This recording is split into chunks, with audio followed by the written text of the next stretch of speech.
Well, hello and Hello, welcome to Green everybody. This Circle. is Reverend Charbert, just welcoming you to our Green Faith Circle here. The time of this recording is October 2024. Thank you for tuning into this YouTube. Green Faith Circle is part of the Eco Justice Ministry of Circle Sanctuary, and we've been going on for a number of years now. We are about keeping the conversation going about various environmental justice issues, including what we can do to help take care of each other and our planet that is so precious to us. You're going to be watching the educational portion of a presentation.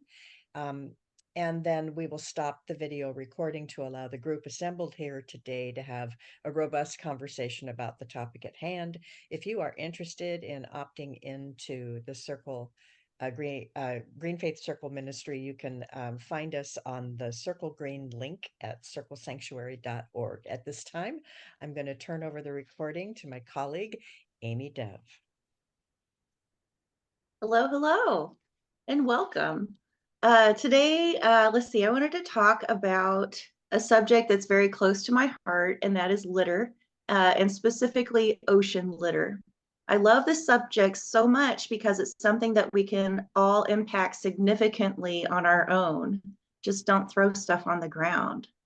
It's that simple, and especially plastic. Um, will we show the first slide?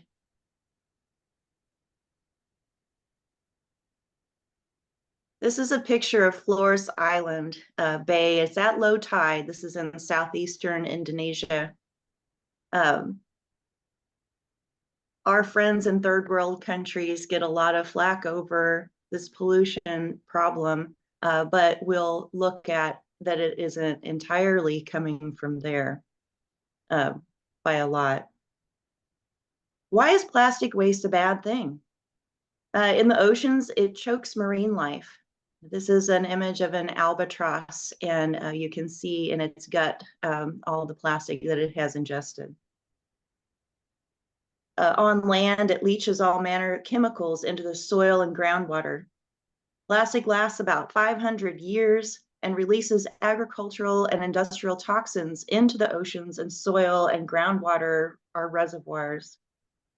Sea animals eat it, and it gets into our own food chain. Go ahead and flip the slide. This causes a slow and painful death to the animal that ingested it, and some nasty health issues for us as well. Microplastics in cosmetics, in our toothpaste and shower gels, wastewater from synthetic clothing, and broken down larger pieces of plastic litter can end up in the sea through sewers, passing through treatment facilities. Once these microplastics move into our body through ingestion, they can also increase our risk of cancer, asthma, infertility, and developmental disorders. These additives you can look at on your food labels. They're labeled as polyethylene, polypropylene, polymethyl, nylon, polyethylene, polylactic acid, and dimethicone. So you can check your food labels for those things, and also check things that are not food, like toothpaste and shower gels, to make sure that those are not in there. Other toxic chemicals are added to plastics in order to increase their elasticity and fire resistance.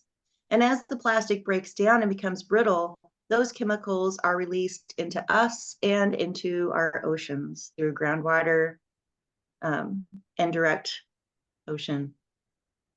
How does all this plastic get into the oceans anyway? Is it just a coastal issue? We all live downstream, right? And we can see in this slide ways that things can get into the ocean, right? So even if I, in the middle of Missouri, in the center of the country, throw something onto the ground, it goes into the sewer, into local streams, goes to rivers, and then eventually into the ocean. So we see in here, there are times when, let's see, litter is dropped in towns and cities, overflowing litter bins, litters dropped at the beach, personal, poorly managed industrial waste discharges, lost shipping containers, lost and discharged fishing gear, recreational litter blown by the wind, poorly managed landfill sites, micro beads from personal care products, and sewage-related litter. But where does it go from there once it gets into the ocean? So it can take years for land-based litter to move into the sea, photodegrading all the while and breaking down into microplastics. Go ahead and switch the slide.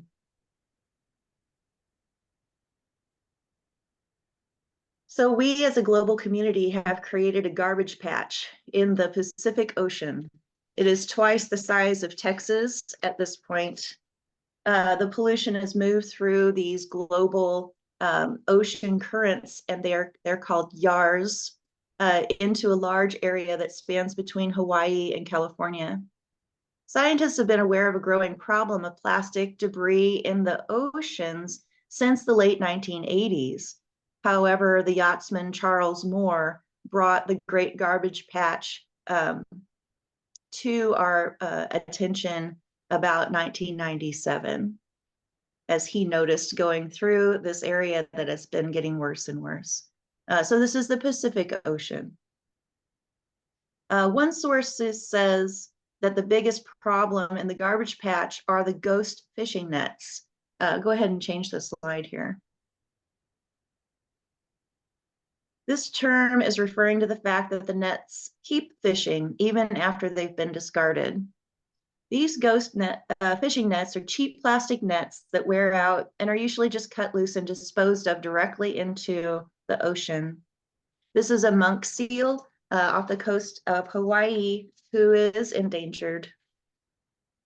Go ahead and switch the slide. And here's a sea turtle that's been caught in a net. Go ahead and change the slide. The top 10 other forms of waste in the oceans are cigarettes and cigarette butts, plastic beverage bottles, food wrappers and containers, plastic bottles, plastic caps, plastic bags, cups, plates, and cutlery, plastic straws and stirrers, plastic beverage bottles, beverage cans, and paper bags. And you can see all of that in this mess here in the Pacific Garbage Patch. This all seems very dire, and it is certainly, but there's hope. We've got a video here of some good people who are doing great work out in the garbage patch. So if we want to watch that.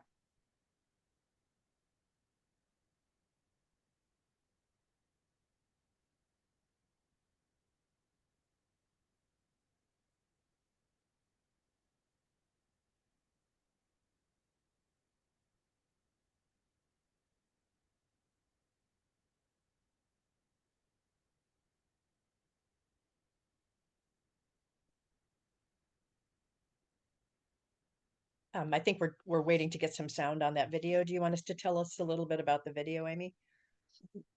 So the video is showing I think this is the third phase of this endeavor. So there are two boats, and they're dragging a net through the garbage patch and collecting this plastic, and then they're pulling the plastic out and sorting it to recycle.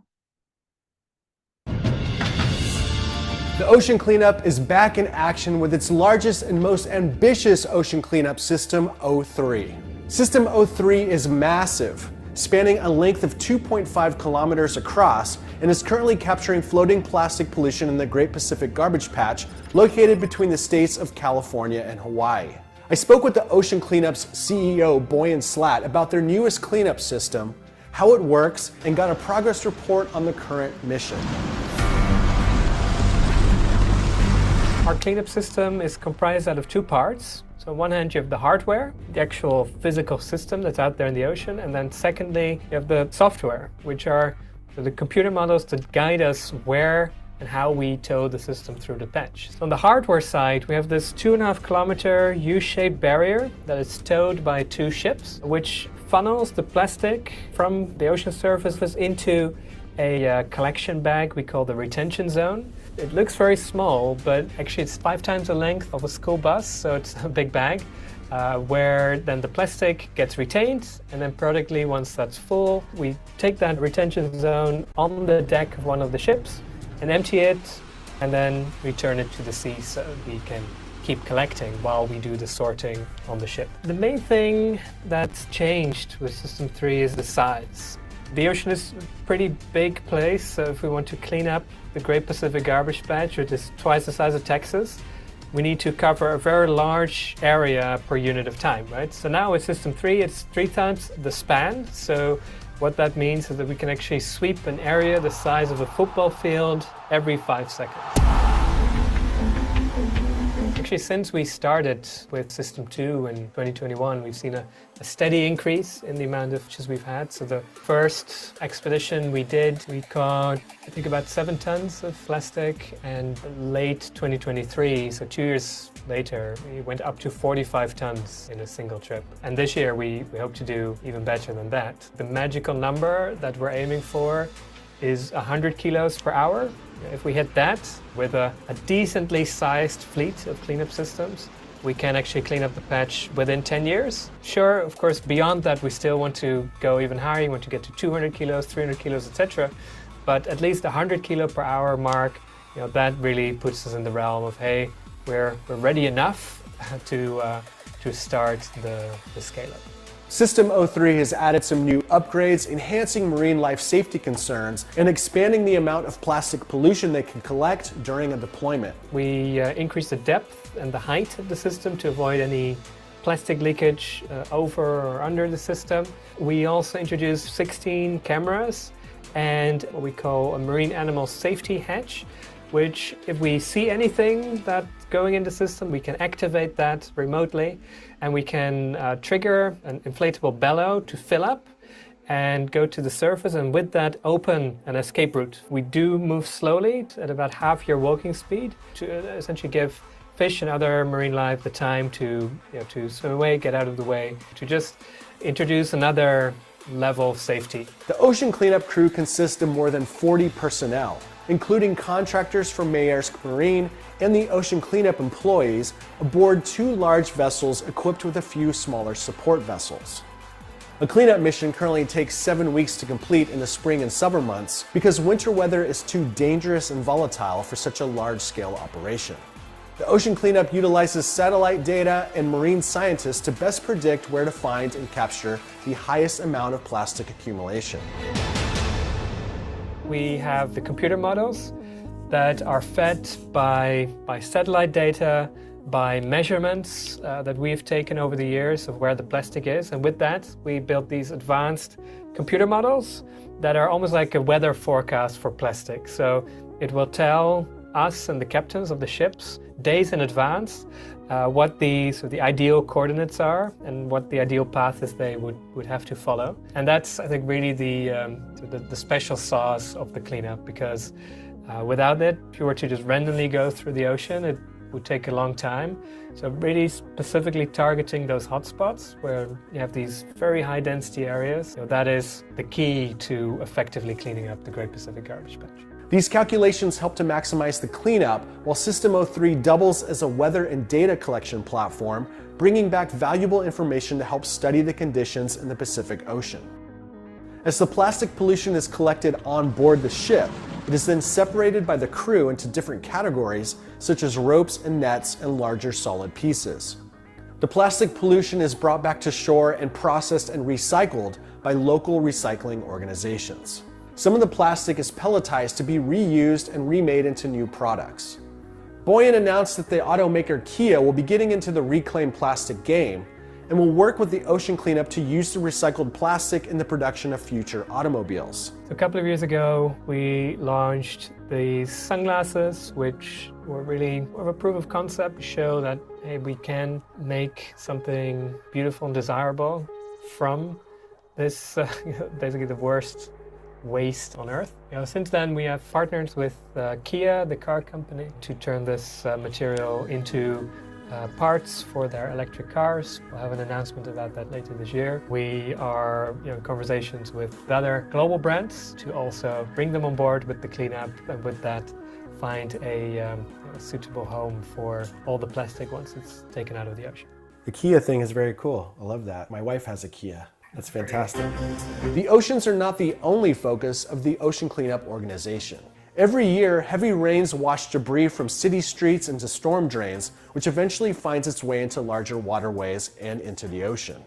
The Ocean Cleanup has been deploying a number of river interceptors all over the world, with the goal of cutting off the flow of plastic pollution before it can reach the open ocean. There are a bunch of different types of interceptor technologies being put to use, with an ultimate goal of installing 1,000 interceptor barriers along the highest known polluting rivers on the planet. The Ocean Cleanup's most recent interceptor, Interceptor 19, was installed in Bangkok, Thailand, and is now operational. A few years ago, we started out with not just cleaning up plastic that's already in the ocean, but also intercepting plastic in rivers before it reaches the oceans. Because what we found was that just 1% of the world's rivers is responsible for about 80% of all the plastic that flows into the ocean. So by intercepting it in those rivers, we believe that's the fastest and most cost-effective way to prevent plastic from leaking into the ocean. Literally just a few weeks ago, we deployed in Bangkok in the Chao Phraya River, which is this massive, iconic river running through all of Bangkok.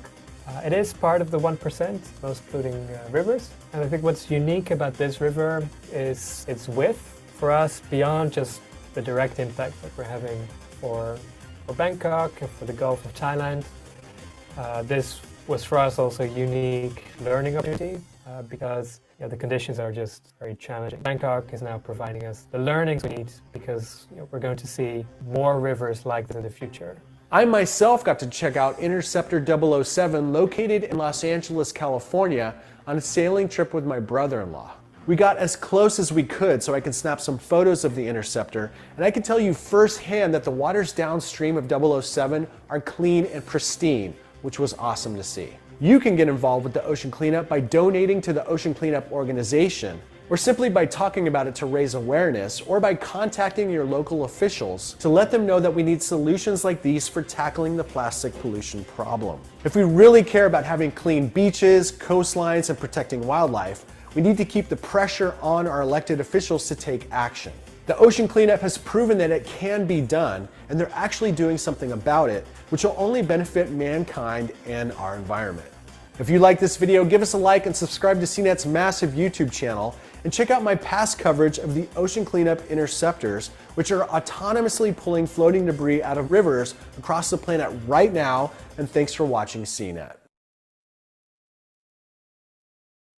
So those people are doing some really good work, and there are some folks, I believe in Norway, that are doing some way smaller scale, the same kind of idea of creating a current that plastics will move into and marine life cannot avoid. So that's a good thing. All that stuff is not microplastic, right?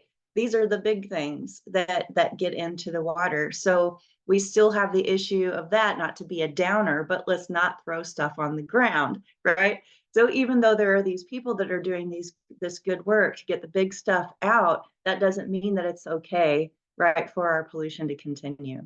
But that's just a way that we can move forward. So what are some other things that we can do? We can pick things besides not throwing stuff on the ground, right? So we can pick stuff up off of the ground when we see it, even if we didn't put it there. We could support legislation that's mandating the replacement of plastic with corn and vegetable-based items that will biodegrade, or just support with your dollar vote those alternative items. Remember that reduce is the first R in the recycle triangle. Find alternatives to plastic. They may cost more upfront, but over time, they're generally going to be less expensive, and they are certainly less costly to our mother, to our planet. Do be careful about reusing single-use plastics. They are not food safe to reuse, and they will begin breaking down. Just recycle those single-use plastics to begin with. Don't try to reuse them. Understand that our recycling is not trash, and make sure that you're properly handling it, right? So what else might we do? And we can have this discussion, I guess, off the recording, unless there's someone that wants to say something on the recording. Then I guess this is just a question to be thinking of for yourself after you watch this recording. What can I personally do in my own home, in my own community, to help reduce this problem? Thanks.